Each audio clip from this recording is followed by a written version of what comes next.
so many new pieces to this IU football team. To me, that's going to set the tone on how you get ready for games on Saturday in the fall. I would put that Indiana room up against anybody else in the conference, and that's something that we typically don't even come close to saying. If you want to get total sickos committee about it, there's a position battle at long snapper too. This is the Hoosier Huddle Podcast, part of the College Huddle Podcast Network. Good evening and welcome to the Hoosier Huddle Podcast. I'm Sammy Jacobs. Along with me again is TJ Inman and Alex Compton, and we're here for the second half of the roster breakdown, doing the defensive side of the ball. This year it's going to be led by Brian Haynes, defensive coordinator. A whole new look on defense, a lot of new players to talk about as well. But first, some news and notes out of Indiana fall camp. Offensive lineman Nick Kidwell will be lost for the year with a knee injury. That news came out last night from Pete Thamel, was confirmed. We had an article out on it this morning. It's a big blow, but IU does have some depth at that guard position and some guys who could move from tackle to guard and move around. So, look for those guys like Tyler Stevens, Trey Wettig, Bray Lynch might move over to right guard. And then there's the other Wisconsin transfer in there as well. Yeah, Drew Evans could move in there. Worst case scenario, you might move Mike Kadick back and do stuff like that. But there are a lot of options. This is not like you're losing, an offensive lineman from the 2021 or 2022 team where if you lost Mike Kadick, you were absolutely buried. But let's start. Alex, we'll let you take over the show here. Where do you want to start? Yeah, I think we did a pretty thorough kind of examination of the offense, and we threw special teams in there about a week ago. The original plan actually was to do kind of a whole roster refresh at once about halfway through the offense. We're like, it would be a disservice to kind of try to jam through this, get through the offense and do the defense all in one. So doing defense tonight. And I think you look at the way college football is now, IU is no stranger to the transfer portal, both in terms of outgoing guys and guys coming in. Coach Cinetti and staff talked about, how busy they were right when they all got to campus to totally reset this roster. And for an IU defense over the last couple of years that kind of started to slip a little bit under the Tom Allen defenses kind of at the beginning of the era that were very, very strong. The hope here is in 2024-25. You return to that kind of aggressive style of play with some new faces, and we'll see what kind of happens here. But I say we start right along the defensive line. You have some interesting guys coming in. A pair of JMU transfers will kind of anchor the line, as well as a few guys coming back as well. But let's start with kind of that edge position. I think the 2 or 3 guys that you're probably going to expect right now to play most of the snaps will be Jacob Mangum-Farrar, who one of you guys definitely touch on him dropping from linebacker down to edge. Mm-hmm. You'll have Linnell Carr, who I think is kind of going a little bit under the radar right now as a guy coming back. And then Mikhail Kamara, who had a crazy productive couple years at JMU and is now in Bloomington. So let's start with that edge position. TJ, what are your thoughts on kind of those 3 first? Yeah, it's interesting. Kurt Cignetti singled out praise for Indiana's defensive ability to get to the quarterback, or at least get into the opposition backfield so far during fall camp. And he was specifically talking about the scrimmage that IU had this past weekend. But, he mentioned that he was impressed or pleased with IU's ability to get to the quarterback. So that does speak to, Jacob Mangum-Farrar, who we've heard positive things about. I think it was Carter Smith was asked about guys that he goes up against one-on-one in practice. And he mentioned JMF as a guy that was a handful, Mikhail Kamara as a guy that was causing him a lot of problems, and then Linnell Carr, as you mentioned. Of that group, Mikhail Kamara certainly physically a little bit smaller than the other guys in terms of arm length, in terms of height. He's only 6'1", JMF 6'5". So you're looking at it, and then Carr, I think, is listed at 6'2". So Magnum Farrar certainly is your biggest kind of true pass rusher, is what they're trying to turn him into. And you trust Pat Kuntz to get that unit going, and you trust Bryant Haynes based on what James Madison did under him. You trust him to scheme a pass rush. And that's something that we did not see for the past few years. You touched on it there in the opener. You're hoping to see IU get back to an aggressive defense that can get after the quarterback.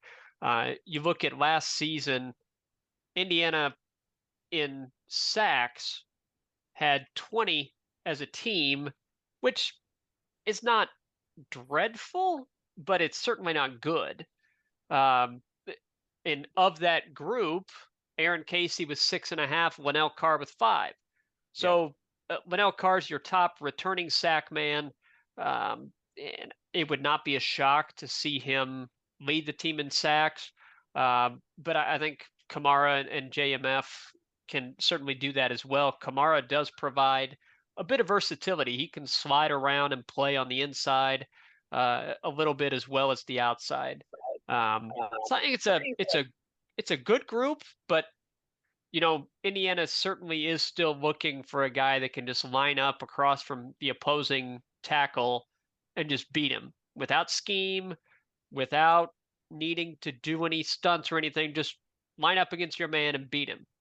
I don't know if Indiana has somebody that can consistently do that, but I do think they've got a pretty good scheme that will allow for these guys to have solid seasons. Yeah, it's definitely an interesting group, and I think Signetti, Haynes, Buda Williams, who I think is working with the outside backers and Right. edges. Like that was kind of one of the first things they did. I feel like when they assessed the roster, obviously it's really hard to get quality pass rush, but Yep. I feel like one of the first things they did when they looked at this roster was look at Mangum Farrar and decide that that was the plan they wanted to go forward with. So for a guy playing his last season in college football, probably dreams of playing in the NFL, to say he had a pretty good season at linebacker last year, but to say I'll trust you with my last year of college football to switch positions, I think says a lot, hopefully, in the confidence in the new staff. That is his best path to a future in football, is just turning into a pass rush specialist. That is his best path. We'll see if he can. Obviously, we'd be huge fans of that if it works out for him that way. But you're right. I mean, it's a total change for him. We saw it a little bit last year. Him play on the edge just a little bit, and he looked good doing it. And he's added some weight, assuming based on IU's strength program, he's added weight while not losing that explosiveness. That's kind of what they preach. So he's definitely an interesting guy to watch as a player we've seen before, but it's the same face in a different place. Yep, that's right. Sammy, the rest of this edge group, I think the theme of the defense as we continue to go through will be, you like the first couple guys, but if one or two of those go down, you really, really start to sweat a little. And I think that's true with this edge group as well. You look at the rest of it, you got Tadarius Collins enters the second season after redshirting last year. Highly rated guy. He was a low 4-star on some services. That was a good kind of late recruiting battle, and he redshirted last year. You got him, and then you got a pair of freshmen or I guess a trio of freshmen, and Daniel Ndukwe, a former James Madison commit, Mario Landino, a former James Madison commit, who I think could probably shift inside if he needed, and William DePeep out of Moline, Illinois. So that's kind of the other four with those three proven guys. But thoughts on those guys from either one of you? Yeah, I'll take the young guys again. It's another Tom Allen thing that you kind of wring your hands about. Tadarius Collins has not played in the game. Yep. You know, in a season that looked like it was going downhill, and you were out of bowl eligibility with 2 games left. How do you not get him in the game, especially when you play? You blew out Indiana State, and you got blown out against a couple other teams. You know, he missed a lot of development there. But the word out of camp is, he looks good. He could be a depth piece there. Yeah, looked pretty good in the spring game if you remember watching. Yeah, and maybe you throw somebody else in there like a Jamari Monet or Daniel, but it's tough to bring those true freshmen in and ask them to play big minutes on the line. One name that we haven't brought up yet that I think could contribute here is Vincent Sneed. Yep. You're right.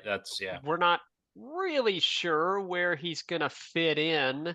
But I think his best spot, if you're hoping for the best version of Vincent Sneed, I think it would be as an edge rusher for you. So, that's another one. But I think you're right. The overall theme is you feel pretty good about the first 3 names that we brought up.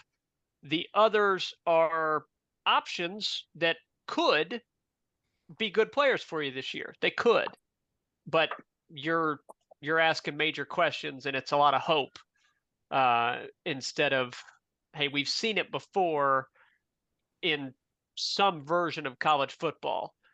Whether it's at James Madison or it's at Indiana or it's at a different position, but he can play at this level in Magnum Farrar. So you've seen it. The other guys you'd be hoping. So it's certainly an area that IU needs to stay healthy for the duration of the season to feel good about that group. Yeah, and it's nice to have FIU and Western Illinois as the first 2 games to maybe you could get those guys in and accelerate their development and see what you have instead of opening up against Ohio State and Louisville and just getting into a crazy Big Ten East schedule that's gone. Now you got some runway to get these guys some snaps, see what you have, and see what they need to work on. Yeah, and Sneed is a guy I liked and overlooked there. Came on, I think, a little bit at the end of last season. Yeah. He seems, at least a guy, if you plug him in, you can live with it. I think if it's week 6 and he's starting, that either means he's the greatest player of all time or, we're in trouble. Yeah. But yeah, we'll see. He's turned into a recruiter. Like I know he seems fully bought in. He hosts a lot of the, high school prospects for, visits when they're here. So again, good to see some of the guys that survived the attrition of the roster turnover seem to be kind of all in on the new staff. So let's shift inside, staying with the D line, but let's talk beef. And IU added some of it, which has been a problem for this roster the last couple of years. I think you have to start with the 2 tackles in CJ West, who was a massive pickup late in the cycle, and James Carpenter from James Madison. Yep. I do not think you can, I suppose you could overstate it, but it's very important to understand how coveted CJ West was. Now, part of that is because pickings got slim towards the end of that transfer portal cycle, and a lot of teams needed interior defensive line help. So guys that, maybe they're like a 8 out of 10 as a player, the demand for them treated them as 12 out of 10s as players because there just weren't a lot of guys out there that were capable of giving you good snaps. But Indiana was able to convince CJ West of the plan they had for him. And man, it's a major pickup. He's pushing 320 pounds, proven production in the MAC. I think that best case scenario for Indiana is that he can give you a, you know, third team all Big Ten type Yep. season at interior defensive line. He could move around and play on the outside as well, but given IU's personnel, I think he's going to spend the vast majority of his time on the inside two of that defensive line. And then James Carpenter, transfer from James Madison. Uh, Great motor. If you watch his game film from James Madison, he would stand out as just being a guy that was constantly moving plays and finding himself near the ball.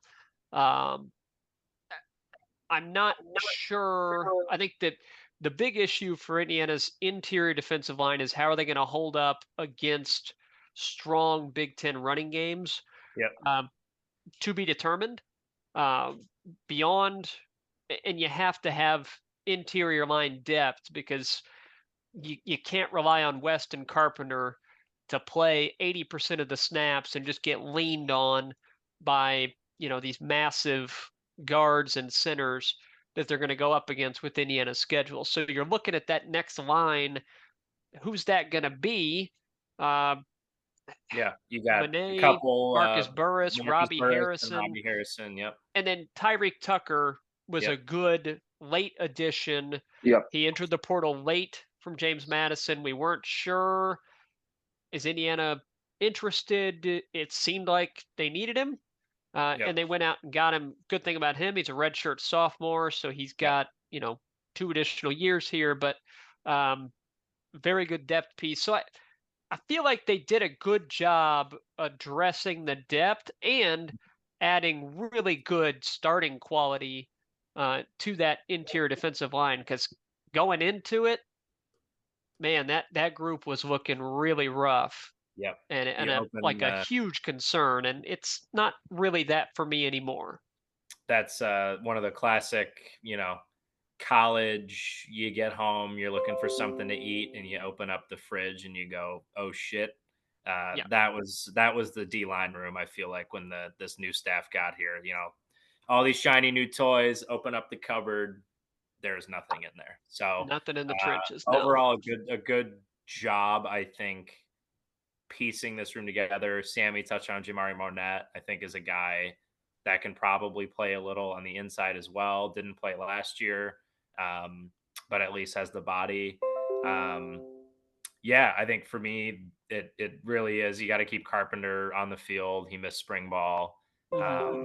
He's one, and we've talked about it a little bit, but kind of one of those like culture reset guys that I think they're going to lean on heavily to kind of be that coach on the field to hold guys accountable, which is good. But I'm really excited, Sammy. And when we got him, I remember talking about it. I think it was in our spring ball preview last season.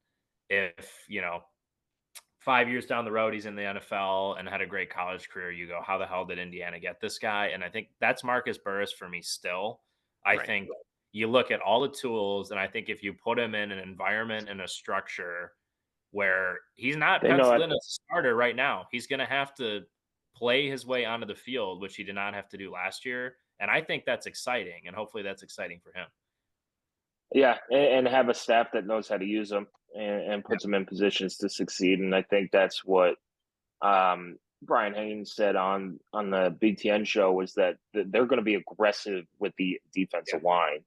And their defensive line makes lots of plays. They did it James Madison, and I don't see that philosophy changing. Another guy I want to touch on who's kind of gone under the radar, who might just be a bust, but has the size and the physical tools, is Robbie Harrison. If you could add him to that mix, now you could go like 3 deep at that defensive tackle position. I always go back to that 2019 game against Penn State, when like CJ Person, as a true freshman, had to go in and try and stop it in an 11-minute drive to kill the game. And it just, you need those. And he's cut a lot of weight. He's down to, I think, 298 pounds. He was above he was like 330, I think, when 330. He first got Yeah. So he's slimmed up, and, he's now working with Pat Kuntz, who's he's developed a lot of good defensive linemen. So maybe Robbie Harrison gets into the rotation there as well. Yeah. Yeah. I think Harrison and Burris, particularly Burris, kind of is what's going to determine, does Indiana have an okay interior line or do they have a good one? If Marcus Burris can play close to his potential for large stretches of this season, I think you're really going to like the production you get from IU's interior defensive line. If he can't, then I think you're looking at a group that maybe lacks that depth that you need later on in the season. So I think we're all in agreement that Pat Kuntz has shown enough at his previous body of work that if you're not producing, it's probably a you issue and not a coaching issue. Yeah. So, we're going to see. It's a fresh start for these guys that haven't produced yet. It's a fresh start for them. And we're going to go in as fans with a clean slate on it and see what they can do. I think it's a group that's in a better position than it was a season ago, and in a way better position than it was when this coaching staff arrived. Yep. So we'll see as we turn to linebacker, which I just wrote the linebacker preview earlier today. So I'm ready to go on this one. That'll be coming out tomorrow. Yeah. You have the answers to the test of all the questions I'm going to ask. I do. Yeah. It's yeah. It'll be an interesting group. Yes. Quickly on D-line for both of you here to round it out. One thing I wanted to do with the offense that I forgot about, you have two options to pick from for overall belief or level of play you see for the group. Are you confident or concerned? So you can't say, oh, I'll be confident if, or I'll be concerned if. You have to pick confident or concerned for the defensive line as a whole. Concerned. Yeah, concerned. It's not a glaring concern. It's not as bad as it was earlier in the spring when you're waiting for CJ West and Tyreek Black. Because if you didn't get those, then it would have been a major concern. Yeah. So I think you have some proven guys, and that's kind of the theme of the defense, like we just talked about. You have some guys, if those proven guys go down or no one below them steps up, you start to sweat a little. But I mean, we're used to that at this point. What's the difference? But all right, linebacker, TJ, you just touched on it. Fascinating group again. I think this was kind of one of the staples of the Tom Allen teams, especially the good ones, was just very, very solid, instinctual, aggressive linebacker play. You were pretty banged up last year. Aaron Casey was dominant all season. But beyond him, it was pretty much nothing. Mangum Farrar was in there, of course, but Casey really carried the unit, which now is going to look totally different, but maybe not to the coaching staff, probably led by Jalen Walker and Aiden Fisher here. Mm-hmm. Yep. I was looking at, when I was doing the preview, I was looking back at, Indiana's kind of tackle leaders. It was very clear, and it's not uncommon for defenses, but it was very clear that was a strength for Tom Allen's tenure. He did a nice job putting linebackers in positions to succeed, and I think he deserves credit for finding guys as well. Yeah. Casey, Micah McFadden obviously led the team in tackles for 3 straight seasons. That was a good find. Originally a safety. Yeah. I mean, T. Gray Scales, going back a little further. But it sounds weird to say this, but kind of a proud lineage, proud heritage for Indiana's linebacking core. And the next guys into that group are going to be the starters, as we expect, Aiden Fisher and Jalen Walker. Transfers from James Madison. They led the Dukes in tackles, particularly Aiden Fisher, put up over 100. The two words that you described, Indiana's linebackers under Tom Allen, I think Aiden Fisher fits right in. Instinctual, and a tackler, just very sound tackler. That's Aiden Fisher. I think he is a leader for this defense, and I think Vocal leader.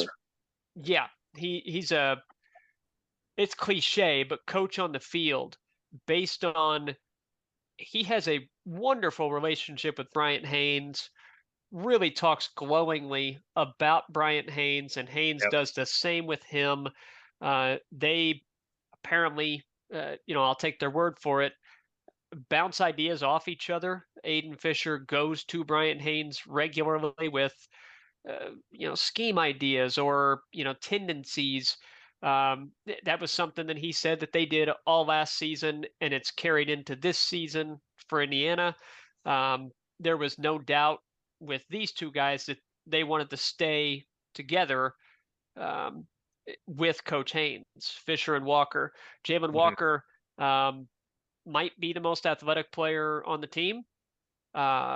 He's routinely tests out at the top of their explosion tests, which sounds like a cool thing for dynamite, but what they're referring to is athletic testing, measuring short area quickness, measuring top end speed, and Jalen Walker is right there at the top for this team. Really, really good athlete, healthy now, and the two of them are going to start, but we'll continue with this theme. Behind that, how great do you feel about it? I might feel better about it than both of you. I feel okay about it. I do. I think that Joshua Rudolph is a good player. Yep. I think when given a chance towards the end of last season, which it took way too long to give him that chance, but when given a chance, I thought he looked pretty good as a side-to-side linebacker with pretty good speed. Nice plays in that Wisconsin game, Yeah. Najee Logan, transfer from UMass, really good tackler. He was tied for the lead. According to Pro Football Focus, he was tied for the lead in the country in FBS for fewest missed tackles. And it's not like he didn't play. I mean, he played a lot for UMass. Bad defense, bad team, but you can still have good individual players. And it seems like Logan is a solid addition. The big question is going to be these redshirt sophomores, Caden Turner and Isaiah Jones, that have not gotten playing time, which drives me completely insane, that they have not gotten a chance on the field in actual snaps because Tom Allen rode his starters into the ground and played them way too much.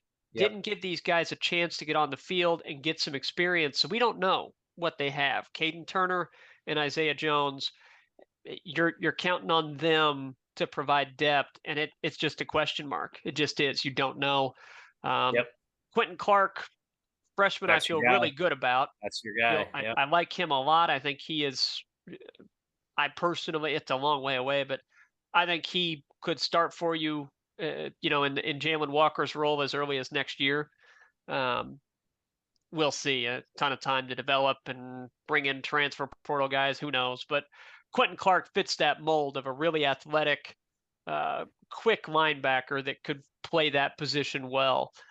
This year, you're hoping he gets to redshirt.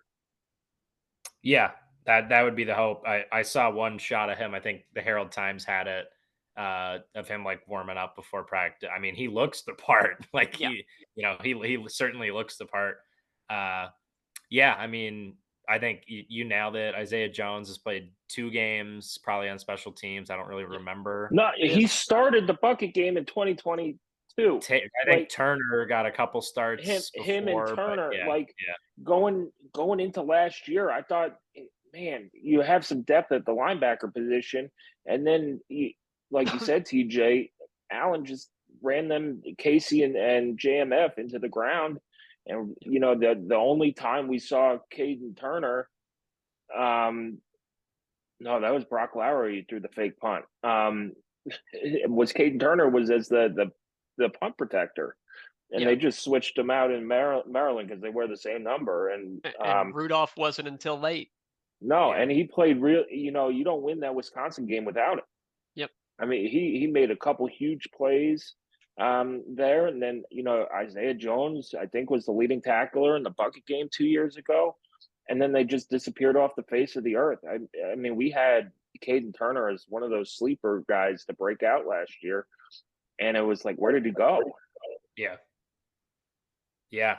So we'll see. And, interesting part for them, maybe a good part for them is they're probably after Walker and Fisher, they're probably viewed as, who wants to be the sub linebacker, to this Mhm. new staff. I'm sure at this point, we're not at practice, we're not in the meetings, obviously, but you would say that next group of four is show me who wants to play, Yeah.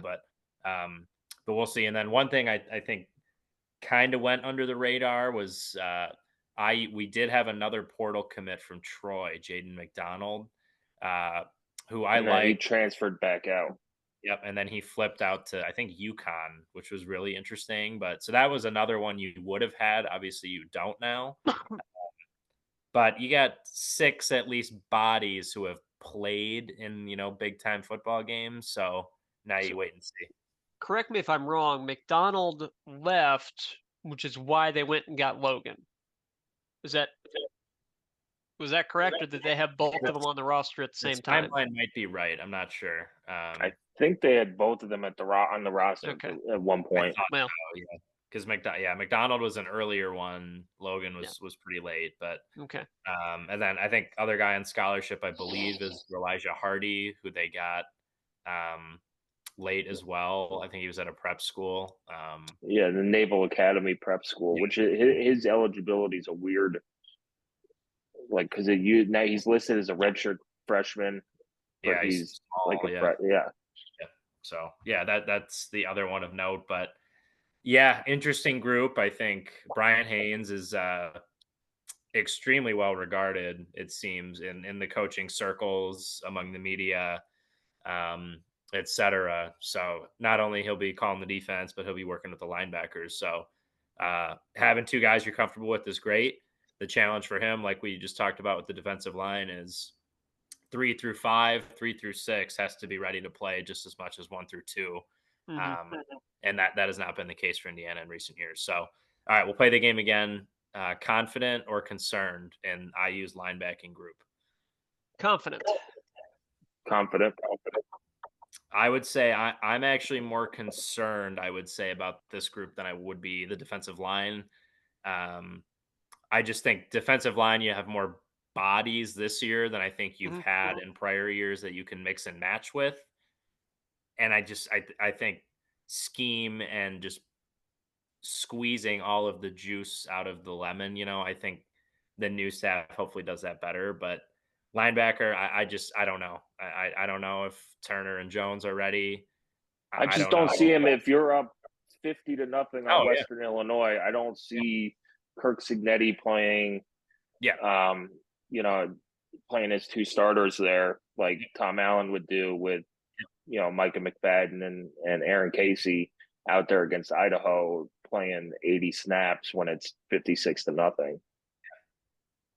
Let's hope.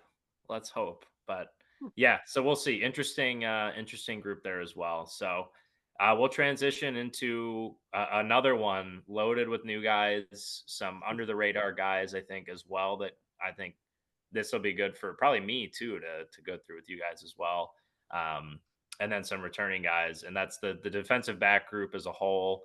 A lot of versatility, which I really like. Yeah. But Coach Giannetti on Monday gave a few injury updates. So Josh Philostin, who was a 3-star, low 4-star corner out of Florida, banged up knee injury. We don't know severity there. He said he was out a while. What a while. while means is I don't know. Right. So we'll see on that one. And then JoJo Johnson, who played a decent amount last year, banged up. He said kind of week to week there. So that was at least. Yeah, he said at least a couple weeks, which probably puts you at the UCLA game. That's just going, it sounded like he'd miss games. But yeah, those 2 are depth pieces. Just depth pieces that kind of chip away. Maybe later in the year you miss a Philistine, and you definitely miss he would redshirt, but you'd definitely miss putting him on the field for 3 or 4 games. Mm-hmm. Yeah. And then I guess sticking with the corners here, and there's some guys we'll talk about that I still don't know where they're going to end up, which No. is kind of fun, probably a nightmare for, hopefully a nightmare for OCs and probably our coaching staff as well. But I think you got two bookends, I would say right now at boundary corner. You're looking at Jameer Johnson, who all things considered was good last year, banged up though. So that's a huge concern. Yeah. And then it seems like it's buy your stock in D'Angelo Ponds now before he's the first overall pick in the NFL draft. So Sure. You had to buy it 2 weeks ago. yeah, Yeah. it's too late. Yeah. But those are, if I had to pick, based on what we've read and seen, those are your starters. But Sammy, we'll start with you. Johnson's the returning guy and Ponds is the shiny new toy. Yeah, I mean, Jameer Johnson looked good in practice last year heading in, and he looked good against Ohio State and then got banged up. He looked good in the spring game as well. So you'd think that he's locked that position up. You thought that the other corner spot would go to Kobe Minor, who had a solid year last year, was coming back, then hit the portal after spring ball. But yeah, D'Angelo Ponds has been balling out in fall camp. Freshman All-American at JMU, knows the defense, second year in that defense, has the trust there. So I would think those are your top two guys. The sleeper that nobody's talking about, Darius Doss. Mm-hmm. He's an FCS All-American at Austin Peay. He, against his FBS foes, was very good. And he played, I believe it was Alabama, Tennessee, and Western Kentucky, which, 2 out of 3 are pretty darn good, especially on offense in the passing game.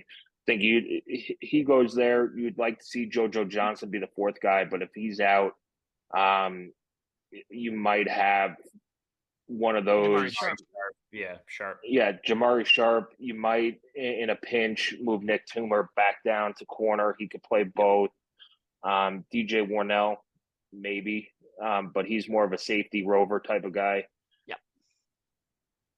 Yeah, Yep. and then I the think, last one, Dontre Henderson was a James Madison commit. Right. He'll be a true freshman. They liked him. They liked his kind of ball skills, man to man skills, but that's a thin group. If you're down Philoston and especially JoJo Johnson right now, that's pretty thin. Yeah, I think there's two concerns. One is the depth of the group. If JoJo Johnson is out for an extended period of time, you probably have 4 bodies that you are actual corners that you feel confident in. The second concern that I would have for this group is against taller receivers. If you are starting Darius Doss as your nickel corner, which seems like it'd be his best position, he's 5'8", and D'Angelo Ponds is 5'9". Yep. Jameer Johnson is like 5'11", or 6 foot, something like that. That's where I think Nick Toomer could be required to play corner in certain matchups because he's your biggest guy there. He's 6'2", 6'3", something like that, and has length. Ponds, by all accounts, including Kurt Signetti's, who is not one to just give away praise. Ponds, it sounds to me like if he was 6 foot or 6'1", he would be, no doubt, all Big Ten, all American type candidate based on just the performance he gave last year as a true freshman and what we've heard from everybody that has seen or talked about camp so far. So, can you have a true shutdown corner at 5'9"? Absolutely, you can. It takes somebody really special to be that. And maybe he is. But I think what you definitely have is a starting caliber number 1 corner. So you start there, and then I think it's Jameer Johnson, It's JoJo Johnson if he's healthy. It's Jamari Sharp, who does have the physical profile to be a really good complement to Pons and Doss. Sharp has good length.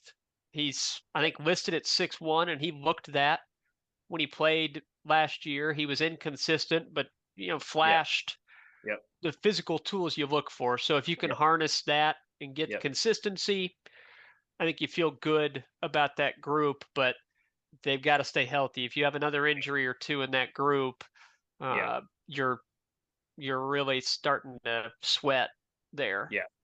Yeah, we haven't talked about Jaja Boyd either, who was one of the bigger recruits in there. Corner, but he's one of those guys in a pinch you might throw in and see where he sticks. But you would like to redshirt him. Yeah, play him in 4 games, get his feet wet, redshirt him, and get him ready for 2025 and beyond. I think they want to play him at rover or safety. Based on his just speed and athleticism and ability to just make plays. But I'm just saying he's a guy who's athletic enough we don't to know. probably play corner. He could. Yeah. But in a pinch if they're running out of bodies. So sure. Yeah, I think you've got a few guys that are like that. And Alex, you mentioned it, the versatility. It's this rover position, which for IU fans that haven't dove in on it, the closest comp that we have is Husky. I think they're calling rover, it Star, right? Star or something. Yeah, it leans a little bit more towards. I feel like the Husky leaned more linebacker. In the way that it was treated, and I think that the rover or star position leans more corner. This is like safety. what Tylen Mullen was used at in 2020 when IU's defense was awesome. Was that because he technically played the Husky position, but he was not the Husky. He rushed the passer, he covered guys in the slot. So let's get Amari on to Farrell, man. I mean, what a good fit for that role on paper. That's my guy. I said that class. He'll be a sophomore. I said, last year's class, when it's all said and done, I think he ends up being the best player out of it. I still stand by that. But I think if you had to make a position for Farrell as a tweener, strong safety kind of guy, free safety kind of guy, and a guy that you could probably add weight to and make him a linebacker, I think you drool at the potential of Amari Farrell in this defense. Yeah, I think that was Tom Allen's staff. His plan was kind of like Cam Jones, Amari Farrell, and make him a stinger linebacker. Curt Cignetti's plan is cut weight, be as quick and explosive, and he's at 200 pounds now. You'd have to ask him how he feels physically, but 6'2", 200 pounds, and he's cut. I mean, looks good to me. And you stick him in this role and basically go make plays.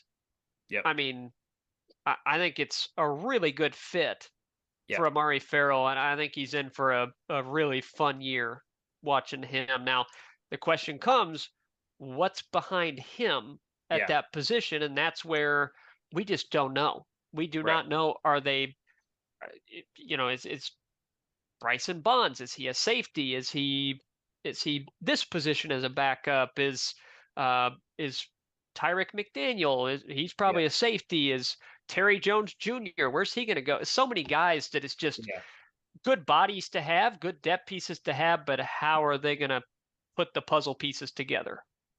Which is you just touched on one of them, but the 3 kind of guys you brought in that safety-ish group out of the portal. You get the all Sunbelt duo from Old Dominion and Asbury II and Terry Jones.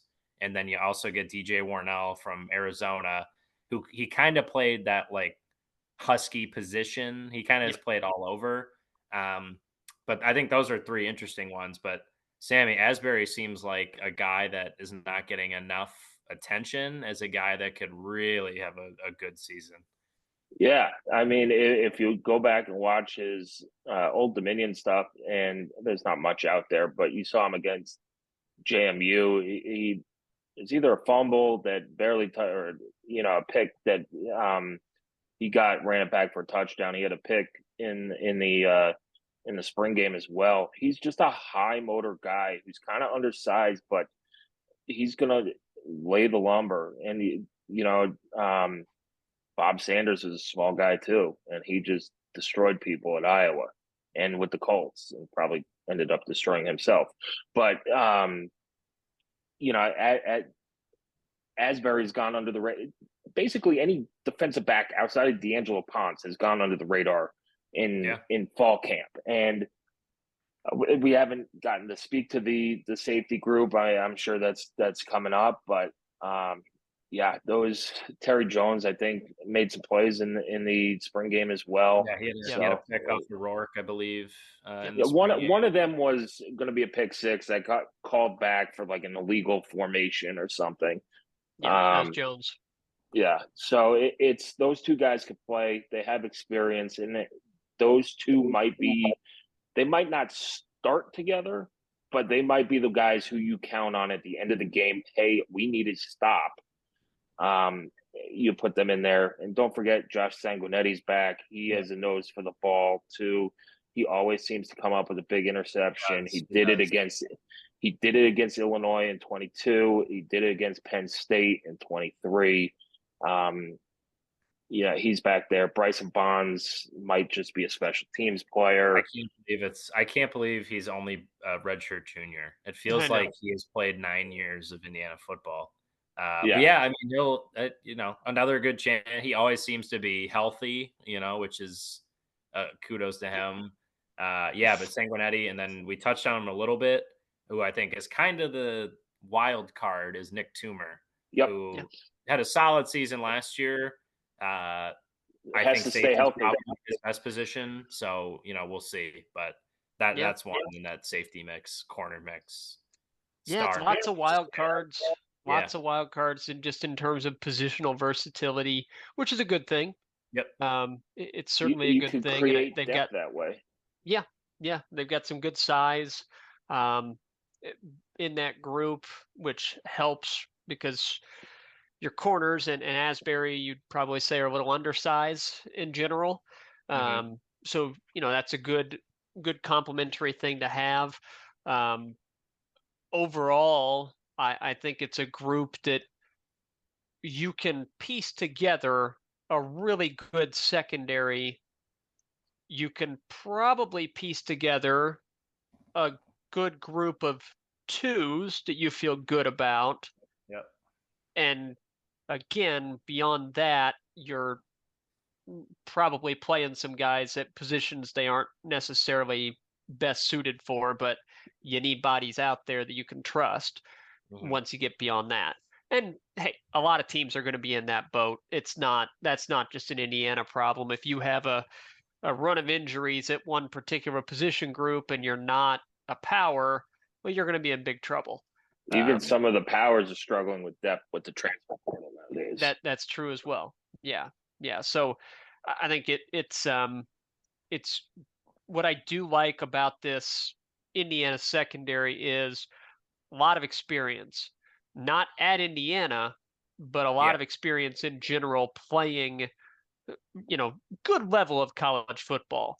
And I do wonder, should the IU secondary be required to wear Old Dominion patches of some sort as a tribute and an homage to the Monarchs? What's the G5 flag? Is it the pirate flag? Maybe they put the pirate flag on there to represent the MAC. G5. Anytime the MAC beats a power school, they fly us like skull and crossbones flag. Which is sweet. But I think with Pons in there, Henderson as a JMU commit. I think you just throw Sunbelt patches on the secondary and see what happens. Because even Tyrek McDaniel started his career at Old Dominion, and we just raid the Sun Belt, raid the G5, but you also do have proven production from that group. um, mixed in with some guys that clearly a player like D'Angelo Pons, high majors just missed on him. They just missed. Yeah, They I know. missed. I'm And sure they Cignetti have to didn't. look at a ton of guys, but if you see, who knows what he was when they recruited him? You see 5'8", you're Yeah. probably out because you're like, oh, wingspan's short, whatever. Um, yeah, I mean, he hasn't. Coach Genetti has not said much about anybody really, Right. especially positively so far. That's one, and this is piecemeal paraphrasing, but he said everyone else needs to watch what he's doing. Mm-hmm. He's doing it the right way, and It's the he Curtis basically, Rourke of the defense. yeah, and said he has a whole side of the field to himself so Yeah. far. He said that, yeah, he said Rourke, he sleeps better at night having him at quarterback. Beyond that, it's been a lot of, I'm challenging them to do blah, blah, blah. I'm, hoping they improve this. Those two guys have kind of stood out so far, it seems, as, guys that they really like. So the Pons hype is real. I do wish they had Kobe Minor back. I don't know what advice he got there to bail and then end up at Memphis. But Memphis, good program. It seemed like Yeah. they did well in the portal, but yeah, he didn't end up at Bama or Ole Miss or wherever else he visited. So Texas. yeah, that would have been a good one to have back. But Mm-hmm. we'll see. You essentially starting lineup wise replace Minor with Pons. I think you take that trade, but obviously you'd like to have those two plus Jameer Johnson as well. So Yeah. we'll see. All right. I'm going to break it up by corner and then safety. So we'll start corners. Confident or concerned with the corners? So Rover, which Rover's in safety? Rover will be safety. Yep. Okay.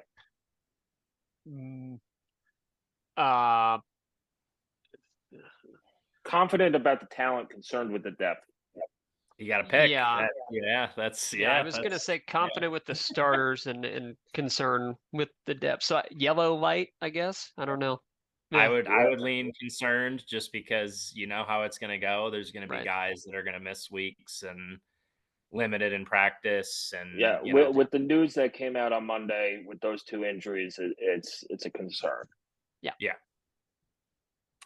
So we'll see there. I do like Jamari Sharp. I think he's a guy we talked about him already. Kind of last year was very boom or bust. So hopefully leave the ceiling high, raise the floor up with the new staff. We'll see what happens there. But okay, safeties now. Confident or concerned in that group, including the Rover, Star, whatever you want to call it. I'm confident. Confident. Yeah, I would say confident as well. This is one for me with, I think, kind of like the receiving room on the offensive side. A lot of different bodies, a lot of guys you can mix and match. So if a couple guys go down, I think you can still either fit them in how you were playing them or change the scheme slightly to make up for that. So, but yeah, final thoughts on the DB room here. Yeah, just in general, I mean, Indiana 101st in the nation in scoring defense last year. 29.9 points a game. That's bad. I mean, there's no real finding positives or anything like that. I mean, the offense didn't do him any favors. What are the numbers if you take John Paddock's 8,000 passing yards and Illinois' 50 points off the board? Or I was going to say with the offense never moving the ball and the defense being on the field the whole game. Yeah, right. Yeah. The offense did not put them in any favors. That is for sure. But I think that the good thing for Indiana fans is that you can't really take anything from last year's unit and translate it to this year because it's totally different. So I think that what you're looking for is excitement of getting back to the kind of defense that we enjoyed watching under Kane Womack. And that's not to say that they're going to be an amazing unit that's going to hold opponents to, 14 points a game. Not what I'm saying. Be awesome, but not my expectation. What I do think is they're going to be a lot more aggressive. They're going to get after the quarterback a lot more, create a lot more havoc plays. And I think that leads to forcing more turnovers and giving your offense some short fields. I think that is what's going to happen. It's a defense built on speed that creates havoc plays. Yep. That's Yeah. the goal of Yeah. the defense. Yeah. And I think that, for me, that's fun to watch. So I'm excited about that. The big one for me, and I know Sammy will definitely agree with me. The last cut, you could see it slipping under Allen, right? You knew defense was his calling card. It was great at the beginning, started to slip, and I think a lot of it was just breakdowns in either focus or coverage or just technique. So lots of huge broken plays or just broken tackles. That Purdue game was just atrocious in the amount of missed tackles over and over and over. Mm-hmm. So, Sammy, you think the new staff, who seems very in tune with technique and aggression, you hope you cut down on, the gimme touchdowns or chunk plays and the gimme missed tackles.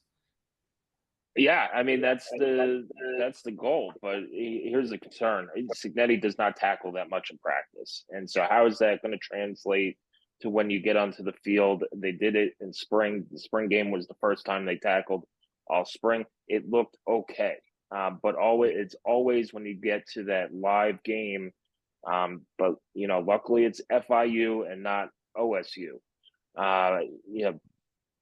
But yeah, speeding up the quarterback's head. It always seemed that it was a step here, a step there, and the quarterback escaped, knew where to go, and he was a step ahead of the defense. Just hopefully now it's the defense is ahead of the offense, which is tough. The whole sport is geared towards offense now. It's not like it used to be. So if you could create those havoc plays, get the turnovers, get points off of turnovers, and keep play that complementary football where the offense does not just give away the ball either, you should be pretty good. And you have enough depth to where if his philosophy is we're going to rotate guys, you could do it. You don't have to run out the same 11 guys 70, 80 plays a game, and by the middle of the season you're just ground down to a stump of what you were. Yeah, we'll see, but going to be fascinating either way. I just looked. We'll get into kind of season preview stuff starting next week. Yeah.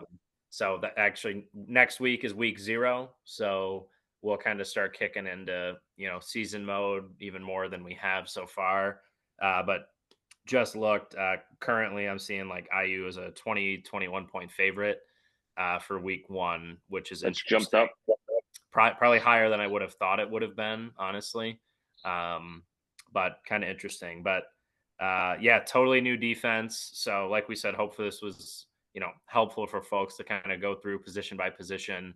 Just so many new faces, new guys, from tons of different schools, returning guys, switching positions, bouncing around. Who knows? Nick Toomer might play offense. We have no idea. But yeah, totally new unit led by Brian Haynes, and we'll see what happens. But Sammy, why don't you close us out here? Yeah, guys, thanks for joining me tonight on the roster breakdown on defense. And if you haven't listened to the offensive podcast yet, it is up on HoosierHuddle.com. And to get ready for all these new faces, we have our countdown to kickoff is well underway. On the website as well. TJ has his position previews up. Linebackers coming up tomorrow. We'll get to some of the offensive positions as well. And then follow us on Twitter at Hoosier_Huddle. Subscribe to our YouTube channel. Subscribe to wherever you get your podcasts as well. And we've got some big things coming up this season as well. So enjoy it, subscribe, and thanks for listening.